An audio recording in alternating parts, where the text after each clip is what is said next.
Hello friends, welcome to my cooking Namrata Gujarat kitchen में स्वागत है तमाम बधाने। आज हूँ तमारा माटे थईने स्पेशियल केम के उत्तरायण से नजीक आवी रही है केम के तहेवारो से वारंवार से आवता ज रहेवाना छे 2 के 3 महीनानी अंदर। तो अत्यारे से पहला तो आपणे उत्तरायण आवी रही है, तो आपणे उत्तरायण माटे थईने स्पेशियल एक नवो से खीहर माटेनो खीचड़ानो विडियो आपणे उतार्यो छे। तो तमे पण आ विडियोनो अंत सुधी जोता रहेशो केम के आनी अंदर 7 भातना અને 7 ભાતના 7 ધાન હોય છે અને તે નાખી અને કઈ રીતના ખીચડો બનાવો કે જેથી કરીને છે તે નાનાથી લઈ અને મોટા સુધી છે તે બધા લોકોને છે તે ભાવે અને છે તે જોતા છે તે ખાવાનું મન થઈ જાય તેવો બને। તો તમે પણ આ રીતના તો આ વિડીયોનો અંત સુધી જોતા રહેજો અને નવા હોય તો ચેનલને સબસ્ક્રાઇબ કરી દેજો અને લાઈક કરી દેજો। કોમેન્ટમાં બતાવશો તમને છે તે અમારી રેસીપી કેવી લાગી છે તે। આજે તો આપણે છે તે 7 ભાતનો ખીચડો બનાવવાનો છે, તો તેના માટે થઈને 7 વસ્તુ એટલે કે 7 ભાતનું કઠોળ લેવું પડે છે, કેમ કે ખીહેરનો 7 ભાતનો ખીચડો બનાવવાનો છે। ખીહેર નજીક આવી રહી છે તો તેના માટે થઈને અહીં આપણે એક મગની દાળ લીધી છે, આ છે તે તુવેરની દાળ આવે છે તે છે, પછી આ છે તે જે પાપડી કહેવામાં આવે છે તે આપણે લીધી છે, અને આ છે તે જવાર છે, અને આ અડદની દાળ છે, અને આ છે તે સોરા છે, અને આ ચણાની દાળ છે। એટલે આ 7 વસ્તુ મતલબમાં થઈ ગઈ છે। એટલે 7 કઠોળ હોય ત્યારે તમે છે તેની અંદર એટલે કે તમે બનાવી શકો છો આગળ 7 ભાતનો ખીચડો। તો તેના માટે 7 ભાતનું ધાન જોઈએ, મતલબમાં કે એવું કંઈ નથી કઠોળ તેની અંદર તમે છે તે ચોખા નાખી દો એટલે તો પછી તે 7 વસ્તુ થઈ જાય છે, ધાન જોઈએ મતલબમાં 7। તો તેના માટે થઈને હવે આપણે છે તે આગળ આપણે કઈ રીતના કરવું તે આપણે તમને બતાવી દઉં છું કે કઈ રીતના તેની અંદર આપણે ખીચડો બનાવવાનો છે તે 7 ભાતનો।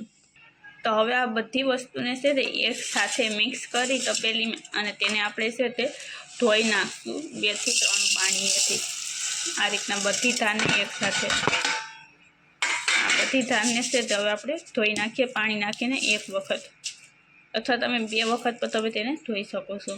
જો કચરો હોય તો તમે 2 વખત ધોવ તો પણ ચાલે, ને બાકી છે તે 1 વખત ધોઈ નાખવાનું તો પણ રેડી થઈ જશે। તો આપણે તેને ધોઈ નાખીએ।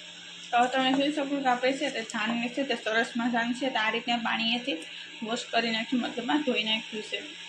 અને અહીંયા આપણે છે તે તેલ ગરમ થવા મૂકી દીધું છે, અને તેલ ગરમ થાય પછી તેની અંદર આપણે આગળની પ્રોસેસ કરવાની છે। તો 2 ચમચી જેટલું તેલ નાખ્યું છે ગરમ થવા, અને ત્યાં સુધીમાં આપણે છે તે ચોખા લઈ લીધા છે। તો ચોખા મેં અહીં છે તો આ 1 વાટકાનું માપ લઈ અને લીધા છે, તો તેને પણ આપણે પાણીએથી વોશ કરી નાખ્યા, મતલબમાં ધોઈ નાખ્યા છે તેને પણ। તો હવે આપણું તેલ છે તે સરસ મજાનું થઈ ગયું છે। તો હવે આપણે તેની અંદર છે તે આપણે જીરું નાખી દઈશું આ રીતના 1 ચમચી જેટલું, અને તેને કકડવા દઈએ સરસ મજાનું। તો હવે આપણું છે તે જીરું સરસ મજાનું કકડી ગયું છે, તો હવે તેની અંદર આપણે જે ધાન લીધું છે તે બધું નાખી દઈશું।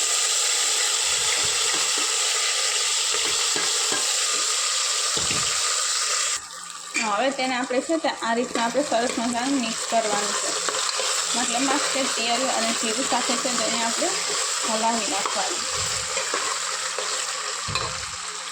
તો હવે આપણે છે તે આ રીતના સરસ મજાના છે તે મિક્સ થઈ ગયા છે બધા ધાન છે તે તેલ સાથે, અને 2 મિનિટમાં સળવા દેવાના। તો 2 મિનિટ આપણે તેને સળવા પણ દીધા છે। તો હવે તેલની અંદર છે તે સરસ મજાના રેસ્ટ થઈ જાય એટલે હવે તેની અંદર આપણે છે તે નમક નાખવાનું છે। તો આ રીતના અહીં આપણે નમક નાખી દઈશું, કેમ કે આપણે જે ચોખા નાખવાના છે તેનું પણ નમક છે તેની અંદર સાથે નાખી દેવાનું છે। તમે જે પ્રમાણે ખારસ તમે ખાતા હોય તે પ્રમાણે તમે નમક નાખી શકો છો। અને આ રીતના હવે નમક નાખ્યા બાદ હવે તેની અંદર આપણે પાણી નાખી દઈશું, ચોખા બાદ મને પડશે પછી નાખશું। તો આપણે છે તે પાણી કેટલું લેવાનું, જે આપણે ચોખા લીધા હોય એનું પ્રબળ ગળું પાણી લો એટલે તમારો છે તે ખીચડો પરફેક્ટ જ તમારો ખીચડો તૈયાર થશે, કે નહીં બહુ છે તે પાણી વધે કે નહીં બહુ છે તે ઓછું થાય પાણીને, એવો પરફેક્ટ એવો આપણો ખીચડો તૈયાર થાય છે। તો હવે તમે જોઈ શકો કે આ રીતના છે તે સરસ મજાનું થઈ ગયું છે। પાણી નાખતા તે છે જીરું છે તે ઉપર આવી ગયું છે, પણ છે તે હવે ખીચડો તૈયાર થશે એટલે છે તેની મેળાઈ છે તે ખીચડામાં એક્સેપ્ટ થઈ જશે, અને તેની સ્મેલ પણ બહુ સારી આવશે તેલ અને જીરુંની। તો હવે તેને આપણે છે તે 2 મિનિટ માટે થઈને સળવા દઈશું, એટલે કે છે તે પાણીમાં છે તે ઉકળવા દઈએ। ઉકાળો આવે એટલે પછી તેની અંદર આપણે છે તે ચોખા અને આગળની વસ્તુ નાખશું, તો ત્યાં સુધી તેને આપણે સળવા દઈશું। તો તમે જોઈ શકો કેવું સરસ મજાનું છે, આની અંદર છે તો ઉકાળો આવી ગયો છે આ રીતના, અને છે કે આપણા ધાન છે તે પણ છે તે થોડા ઘણા પાકી પણ ગયા છે। તો હવે તેની અંદર આપણે છે તે ચોખા નાખવાના છે, તો આપણે ચોખા નાખી દઈશું જે આપણે સાફ કરીને રાખ્યા છે તે આ રીતે। તો ચોખા નાખી દીધા છે તો તેને આપણે છે તે આ રીતના મિક્સ કરી લેવાના છે.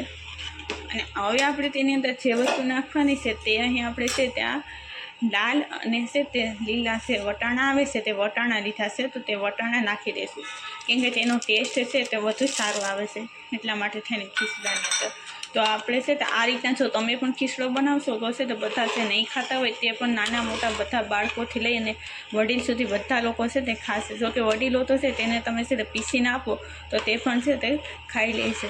તો આ રીતના છે તે સરસ મસાનું છે તે તમે જોઈ શકો છો કે તેને આપણે છે તે હવે બફવા મૂકી દેવાનું છે, એટલે છે સરસ મજાનું બફાઈ જશે આપણું ધાન, એટલે ખીચડો થઈ જશે રેડી.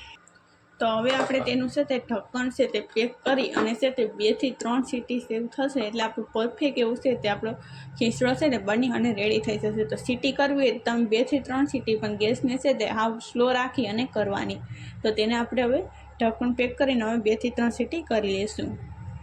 તો હવે છે તે આપણે 3 સીટી થઈ ગઈ તો હવે તેને આપણે છે તે નીચે ઉતારી લઈશું. તો હવે તમે જોઈ શકો આપણે તેને નીચે ઉતારી લીધો છે અને તેને આપણે જોઈ લઈશું. તો અહીં તમે જોઈ શકો કે આપણો ખીચડો રેડી થઈ ગયો. તો તેને આપણે છે આ રીતના સરસ મજાનું મિક્સ કરી લઈશું બધી વસ્તુને આ રીતે. તો હવે તમે જોઈ શકો કે આપણે તેને સરસ મજાનું છે તે મિક્સ કરી નાખ્યું છે આ રીતના. એકદમ છે તે સરસ મજાનું બધું ધાન છે તે બાકી પણ ગયું છે. તો આ રીતના 7 ભાતનો ખીચડો તૈયાર કરવાનો હોય. અને હવે તેને આપણે છે તે એક વેલામાં કાઢી લેશું સર્વ કરવા માટે થઈને, કેમ કે તેની અંદર તમે જીરું અને તેલ નાખીને વઘારો તો છે તે એકદમ ટેસ્ટી એવો છે તો આપણો આ છે તે સરસ મજાનો ખીચડો રેડી થાય છે. તો 7 ભાતનો ખીચડો આપણો બની અને રેડી થઈ ગયો અને જોતા જ છે તે ખાવાનું મન થઈ જાય તેવું જ તે ત્યાં બને છે અને તેની સ્મેલ પણ બહુ સારી આવે છે. તો તમે પણ આ જ રીતથી ચોક્કસ બનાવજો અને નવા હોય તો ચેનલને સબસ્ક્રાઈબ કરી દેજો અને લાઈક કરી દેજો. કોમેન્ટમાં બતાવજો તમે આ રીતના ક્યારે છે તે 7 ભાતનો ખીચડો બનાવ્યો છે કે નહીં. તે શિહરમાં આવે છે તે સ્પેશિયલ બનાવવાનું હોય છે તો એટલા માટે થઈને